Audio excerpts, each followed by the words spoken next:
Assalamualaikum warahmatullahi wabarakatuh. Kali ini saya dan kelompok saya akan menjelaskan tentang hasil analisis wawancara pemimpin mengenai gaya kepemimpinannya. Di sini kelompok saya terdiri dari Anissa Fitriawati Wibowo, Putri Nurul Aulia, dan saya sendiri Safa Nurul Izmi. Model-model gaya kepemimpinan. Menurut Toha, gaya kepemimpinan merupakan norma perilaku yang digunakan oleh seseorang pada saat orang tersebut mencoba mempengaruhi perilaku orang lain seperti yang ia lihat. Menurut Franklin, dalam Onong Effendi, tahun 1993, kepemimpinan otokratis, kepemimpinan demokratis, kepemimpinan bebas, atau masa bodoh adalah 3 jenis dalam gaya kepemimpinan. Slide selanjutnya akan dijelaskan oleh Anissa. Baik, terima kasih Safa. Untuk hasil wawancara, kami menggunakan informan yaitu Kak Rifki Azizan sebagai Ketua Angkatan dari SMA Negeri 109 Jakarta. Kami melakukan wawancara pada tanggal 7 Juli tahun 2023 bertempat di Aeon Mall Tanjung Barat dan pada waktu 4 sore.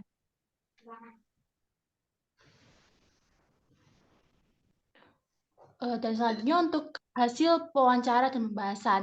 Untuk pertanyaan pertama, kami memberi pertanyaan berupa, "Halo Kak Rifki, selamat sore. Boleh saya minta waktunya sebentar untuk wawancara, Kak?" Dan narasumber menjawab, "Sore Kak, wawancaranya tentang apa?"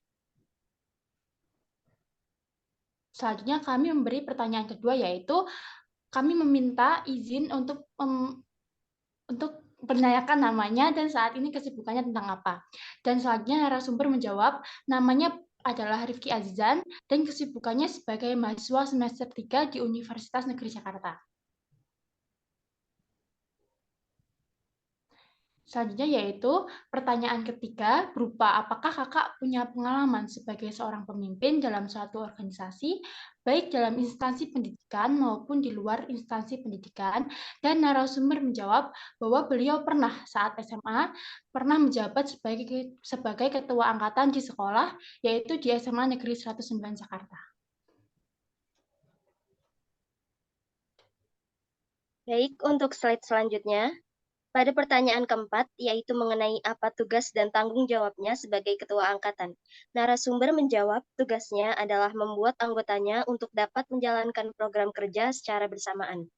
Lalu narasumber juga bertanggung jawab sebagai penghubung antara angkatan sekarang dan angkatan sebelumnya dan yang akan datang agar program kerjanya dapat dijalankan sebagaimana mestinya. Untuk pertanyaan kelima, yaitu berapa lama kakak menjabat sebagai ketua angkatan saat masih di SMA? Lalu narasumber menjawab, saya menjadi ketua angkatan selama 3 tahun. Pertanyaan keenam, tentang bagaimana cara Kak Rifki memimpin para anggotanya. Lalu narasumber menjawab, di pertengahan masa beliau memimpin, beliau menggunakan cara pendekatan dengan memaksa pemikiran anggotanya.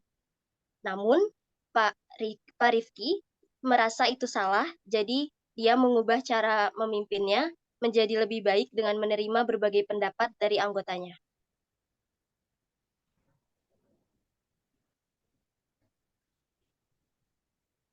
Selanjutnya Di sini ada pertanyaan tentang kendala saat memimpin. Narasumber menjawab, ada beberapa anggota yang susah untuk diajak bersama, akibatnya dalam menyelesaikan program kerja menjadi sedikit terhambat.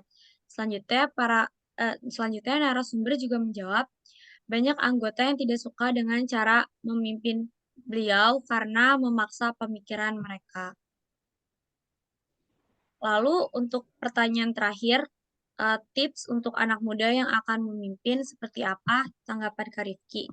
Beliau menjawab, sebagai pemimpin kita harus mengetahui kebutuhan anggota agar mereka juga bisa mengerti kita sebagai ketua dari organisasi tersebut. Selanjutnya, narasumber juga menjawab, kita juga harus bisa dipercaya serta mengayomi para anggota supaya bisa mencapai tujuan yang sama untuk menyukseskan program kerja. Di sini kesimpulan dari analisis gaya kepemimpinan Rifki sebagai Ketua Angkatan SMA Negeri 109 Jakarta. Gaya kepemimpinan Rifki sebagai Ketua Angkatan adalah gaya kepemimpinan otokratis, di mana dalam memimpin suatu organisasi, tindakan pergerakannya sering menggunakan pendekatan paksaan.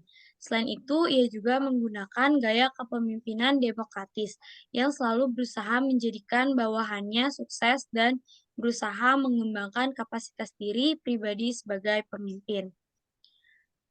Cukup sekian presentasi dari kelompok kami, kurang lebihnya mohon maaf. Terima kasih. Wassalamualaikum warahmatullahi wabarakatuh.